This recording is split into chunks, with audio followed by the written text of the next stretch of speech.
I got home 15 minutes ago and was surprised that my wife, Molly, wasn't home yet. She often stayed late at work a few times a week, but usually she would still get home before me and have dinner ready by the time I walked through the door. I grabbed a beer and was about to call her about dinner plans. But she beat me to it. My cell phone rang. "Hi dear, are you still at work?" "Yes Jack, but we're leaving now. I have a surprise for you that I think you'll like." "Like, at least I hope you will." "I certainly will like it. We need to talk when I get home, so please be there and ready to chat when I arrive. I'll be home in 20 minutes. Should I start dinner?" When she beat me to it, my cell phone rang. "Hey, dear. Are you still at work?" "Yeah, Jack, but we're leaving now. I have a surprise for you that I think you'll like. I hope you do, too. We need to talk when I get home, so please be there and ready to chat when I arrive. I'll be home in 20 minutes. Should I start dinner, or run out and buy something?" "No, Jack, we won't have time for that tonight, but Jack, just remember I love you, and only you. I can't wait to see you. I love you, too, and will be waiting for you with open arms." 20 minutes later, my wife, Molly, entered, and I immediately noticed that she looked a bit disheveled in wrinkled clothes. "Jack, I'm so glad you're here. I was just about to run out and buy something when I remembered that we don't have time for that tonight. I'm really excited to see you, and I love you. I'll be waiting for you with open arms in 20 minutes. My wife, Molly, came in, and I immediately noticed that she looked a bit disheveled. Her stockings were gone, and her makeup and hair were a bit messy. "Wow, you must have had a tough day, Molly. You look a bit frazzled. What happened, Molly?" She quickly approached me, hugged me, and, looking into my eyes, whispered, "Jack, you know how much I love you, and I know you love me and would do anything for me, right?" "Of course, Molly, maybe I wouldn't kill for you, but I do almost everything else." "So, what happened? I can't wait to hear what kind of awkward situation you got yourself into this time." "Nothing like that, Jack. Just let me finish, and when I'm done, you can ask me questions. You know how you mostly let me make almost all of our decisions, and you're so kind and loving to me that you let me do almost anything I want. Well, over the past few weeks, I've been talking to my boss, Ralph, about our relationship, and he has some ideas that seem sensible to me. He made me read several stories about submissive men who enjoy when their women dominate, and how it really helps their relationships. I must admit, Jack, those stories were very erotic. I've been talking to my boss, Ralph, about our relationship, and he's got some ideas that seem sensible to me. He made me read several stories about submissive men who enjoy when their women dominate and how it really helps their relationships. I must admit, Jack, those stories were very erotic and really stirred my imagination. Molly, yes, I am kind to you and allow you to make your own decisions about matters that don't change our lives or aren't critical. But if you remember, in matters such as which house we buy, which cars we purchase, how we invest our money, and major financial decisions, I am the one who decides. However, I do enjoy letting you make decisions about things that are important to you and make you happy, like vacations, movies, restaurants, and what clothes I should wear.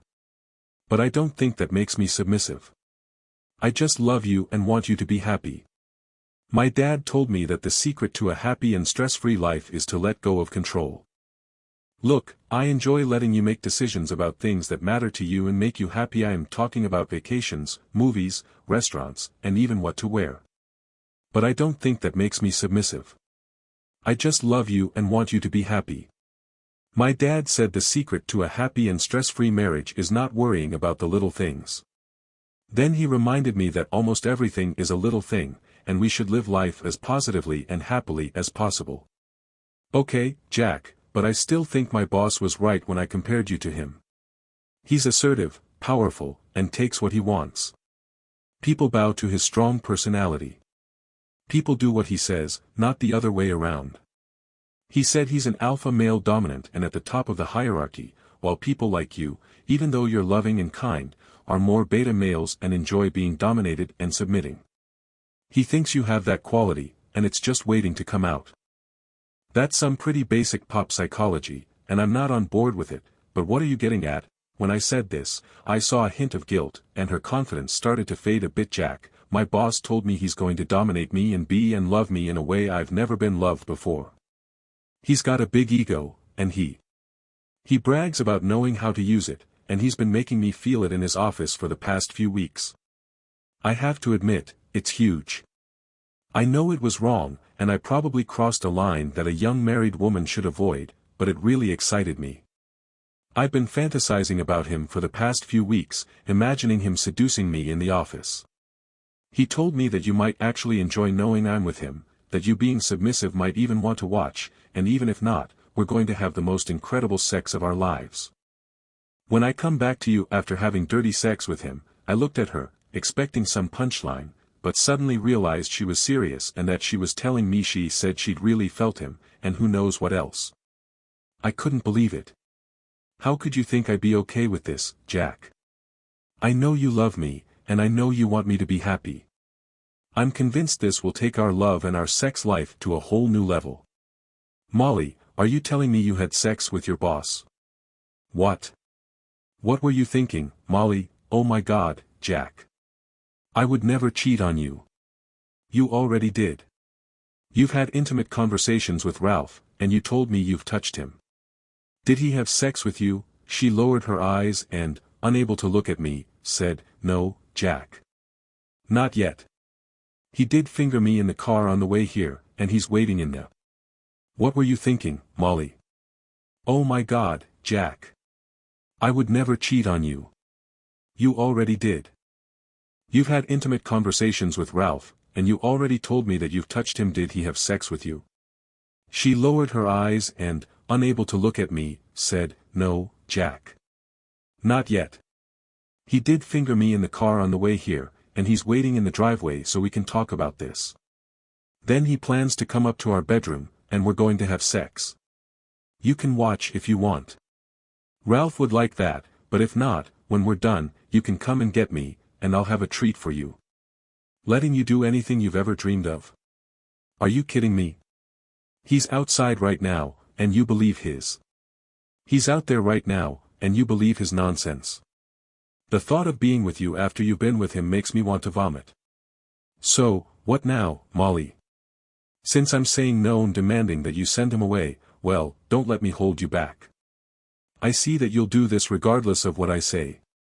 If not now, then soon, maybe even without telling me. Anyway, you've already cheated on Meso. Go upstairs and get ready. Her look full of guilt and shock at what I said made her pause, but then she turned to leave on the stairs.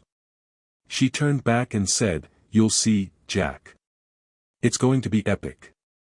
Yes, Molly, it will be epic. You have the right to do this. After she went upstairs, I rummaged through her handbag and took her car keys and house keys. I went upstairs and got ready. She looked like she was about to cry, and she was shocked by what I said. She paused, then turned to leave. On the stairs, she turned back and said, You'll see, Jack. It's going to be epic. Yes, Molly. It will be epic. You have the right to do this. After she went upstairs, I searched her handbag and took her car keys, house keys, and phone from her wallet. I took our joint credit card, then went to the kitchen and grabbed a kitchen towel from the linen drawer and some zip ties from the tool drawer. I also grabbed a very large carving knife and went outside to meet Ralph. Ralph was sitting in his car in the driver's seat, reading his phone, when I approached. He lowered. I took the phone from her wallet, and then I took our joint credit card. Then I went to the kitchen and grabbed a kitchen towel from the linen drawer and some zip ties from the tool drawer. I also grabbed a very large carving knife and went outside to meet Ralph. Ralph was sitting in his car in the driver's seat reading his phone. When I approached, he lowered the driver's window and said, All right, little Jack. I suppose your wife told you not to worry. I'll still let her have sex with you, at least for now, until she is completely under my control. You'll enjoy that. I didn't let him finish his last statement. I put my whole body into the angriest, most vicious left hook I could muster and punched him square in the jaw. The driver's window and said, All right, little Jack. I suppose your wife told you not to worry.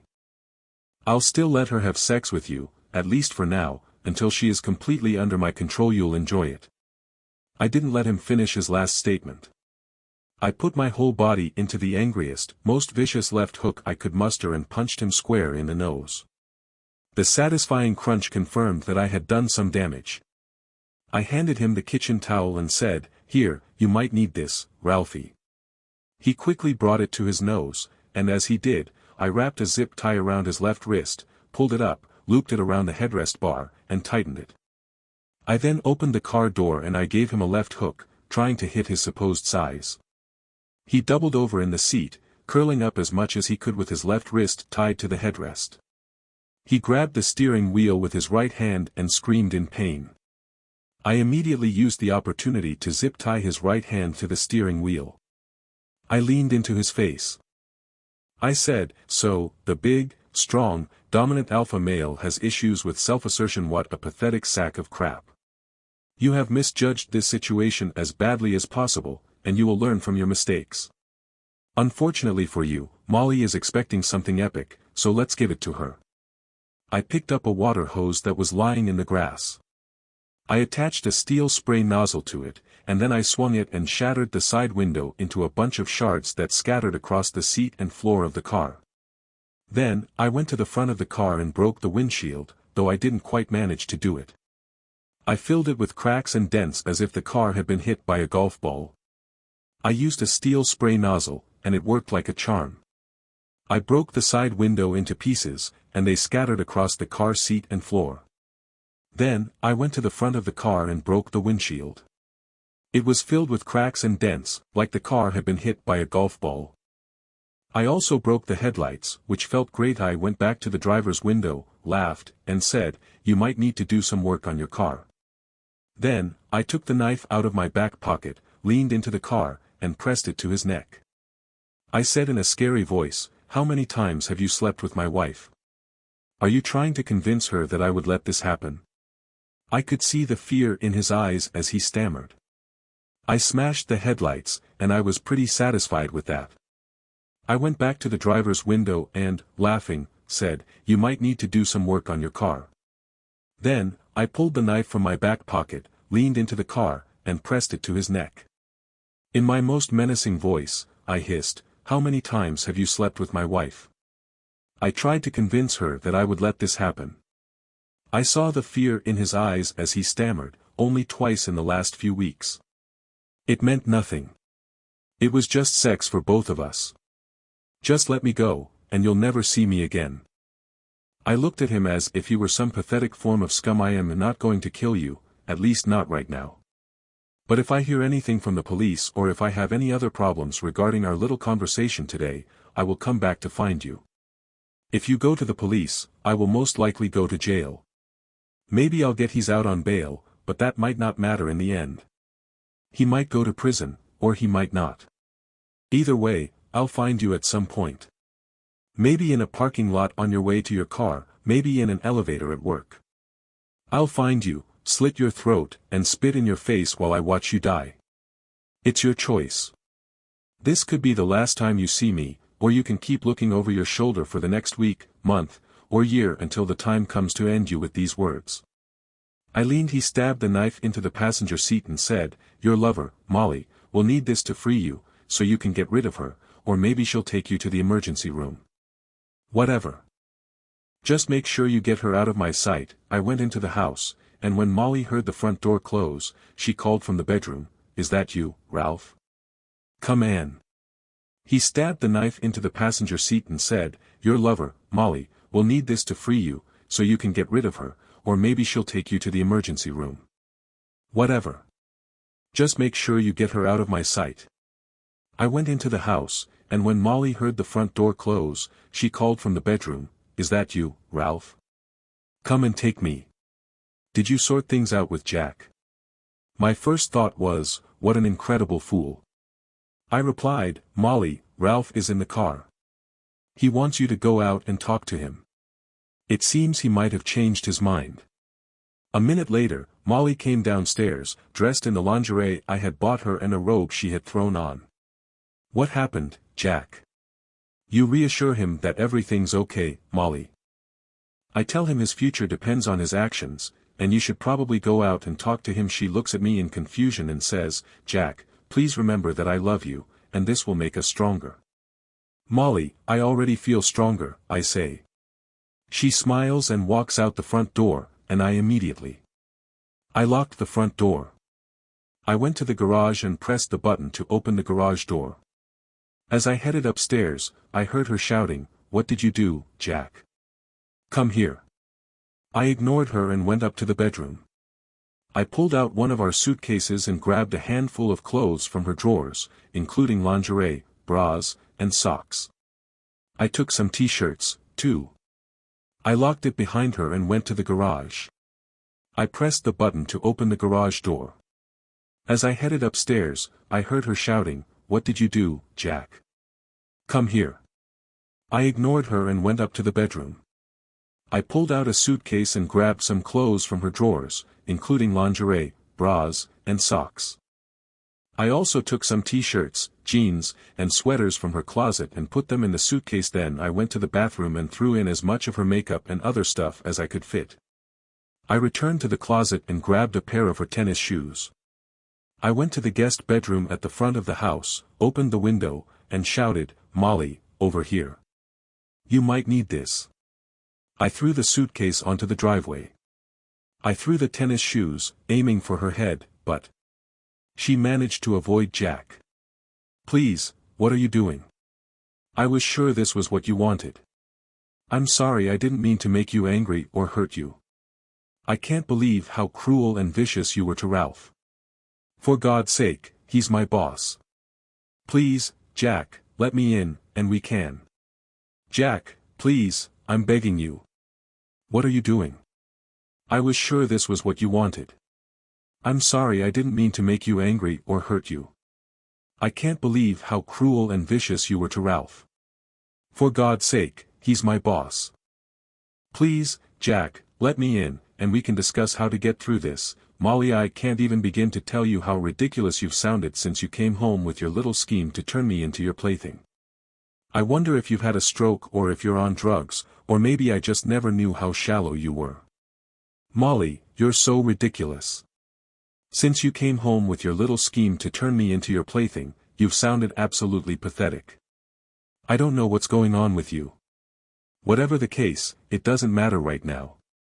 I want you to get the hell out of here and take your lover to the hospital. On the way, make sure to ask him what will happen if I hear even one word about today's events from the police or anyone else. I'll pack the rest of your things in bags, and you can tell me where to leave them. But never dare to come back to this house again. With these words, I slammed the window shut, went downstairs, opened the front door, and threw her handbag at her head. This time, I at least managed to hide her in the chest before slamming the door. I couldn't help but ask, Is that enough for you, Molly? I locked the door and went to the kitchen to open my second beer of the day. I realized that I needed to talk to my lawyer ASAP in case the police got involved. I also needed a recommendation for a good divorce attorney. I went to the front window and saw Ralph shouting and cursing at Molly as she cut the zip ties. She put her suitcase in the trunk. He got out, moved to the back seat, and she got into the car, crying and looking like she was in shock. She reversed and drove away from the driveway. As the adrenaline in my system subsided and I began to relax, I was shocked by what had happened and by how my wife had gone so far off the rails. I was amazed and somewhat frightened by what I had done to her boss in a fit of rage. I had been too close to slitting his throat, and now I realized he simply wasn't worth it. I laughed when I thought about the crap he fed her, claiming he was an alpha and I were both very nice guys. I let my wife have the final say in making good decisions because I love her and want us to be happy. But she misunderstood my kindness. She thought I was a submissive beta personality who would let her boss me around like Ralph. I didn't see that coming at all. For the next few days, Molly stayed away from home. I kept getting calls from unknown mobile numbers, and I assumed it was Molly since I had confiscated her phone. Finally, she left a voicemail asking me to call her back at that number so we could talk about everything. I knew it was only a matter of time before I had to face her, and since the police hadn't shown up to arrest me, I thought I had dodged a bullet. Now, I needed to finish this mess. I called Molly and told her to come over in an hour so we could talk. I hung up, finished packing everything in the house that I thought belonged to her, and sat on the porch waiting for her. Molly pulled up in her car, which she had. I got to work and picked up that she hadn't been staying with Ralph, her parents, friends, or in a motel. I was a bit surprised at myself for not really caring where she'd been. She got out of the car and was saved hesitantly before approaching and sitting next to me on the porch steps. Her face showed a range of emotions, including some fear, shame, guilt, and apprehension. Her face looked swollen and blotchy, indicating to me that she'd been crying a lot and sleeping very little. She looked at me shyly. Jack. Hey, I really apologize for what I did. I don't know how Ralph convinced me to suggest that I have sex with him, assuming you're into submission and would enjoy it. I've been thinking about the past few weeks, and I can't understand how I fell for all that nonsense. I suppose his dominance and insistence that it would be so good for us and that I would have the best sex of my life with him and with you after him must have been a bit much. I suppose you must think I've gone crazy, and maybe I was for a while, but Jack, I'm back, and I love you and want. I'm back and I love you and want only you. I beg you to forgive me, and I promise to be the best wife you could ever have and spend my life making it up to you. So, Molly, how was Ralph in bed? Did you have the fantastic moments you dreamed of? What did his massive tool stop? After that, I never touched him again, and he's so scared of what you said that he fired me and doesn't want to come near me. Besides, he spent 2 nights in the hospital after what you did to him. He made up a story about a robbery, and we both stuck to that story so you wouldn't get. Well, at least he did that right. What do you want, Molly? Jack, I want you. I want to come back home and be your wife for the rest of our lives. I want you to forgive me. I'll do anything to make it up to you. We can get through this and be better than ever. Molly, I've realized that you're the only one I could ever love, and I need you to forgive me. What do you say, Jack? Can I please come back home? Jack, I've thought a lot about this, and here's what I've decided. We were in love for 2 years and married for 3. After just 5 years, it's clear you're bored with our life, or at least our sex life, and you're looking for more. You might think you love me, and maybe you do, but I'm damn sure you don't respect me. You would never have thought of me as some submissive beta male who would willingly let you sleep with your boss and then clean up after him if you had any real idea of what love or respect is. Besides, Molly, you did cheat on me. Ralph said you had sex with him at least a few times over the past weeks while he was convincing you. So, about this alpha-beta business. It seems like your lust got the better of you, and that's after just 5 years. What do you think will happen in 7, 10, 15, or 20 years? How many times will you get bored and break those vows? Jack, I won't do that to you again. You already did it, Molly, so don't say, never. I've thought a lot about this. We don't have kids, we don't have much savings, and our only real asset is the house, which has very little equity.